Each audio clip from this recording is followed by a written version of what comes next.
नांदीची माधुरी, दक्षिण केदाराचा सुंदर, औंधचा गजराज, बगाड आणि बैलगाडा शर्यत असं एक एक करून आपल्या संस्कृतीचा, आपल्या आस्थेचा भाग असणाऱ्या गोष्टींवर प्रश्नचिन्ह उपस्थित केलं जात आहे। या सगळ्यावर बंदीची मागणी केली जाते।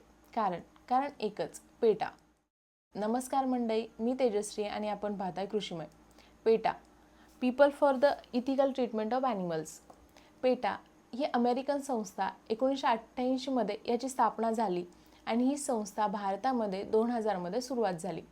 ही प्राणीमित्र संस्था, पण गेल्या काही वर्षात त्यांनी ज्या महाराष्ट्रातील संस्कृतीचा भाग असणाऱ्या घटकांबद्दल विरोध केला आहे, त्यामुळे पेटाला लोकांच्या रोषाला सामोरे जावं लागत आहे। तसेच त्यांच्या कार्यपद्धतीवर संशय व्यक्त केला जात आहे। या व्हिडिओच्या माध्यमातून पेटाच्या संशयित व वादग्रस्त याचिकेबद्दल आपण माहिती घेणार आहोत। यामध्ये सर्वात पहिलं महत्त्वाचं उदाहरण म्हणजे सध्या गाजत असलेलं कोल्हापूर येथील नान्नी येथील माधुरी। कोल्हापुरातल्या नान्नी गावातील जैन मठात 30 वर्षापासून गुण्यागोविंदाने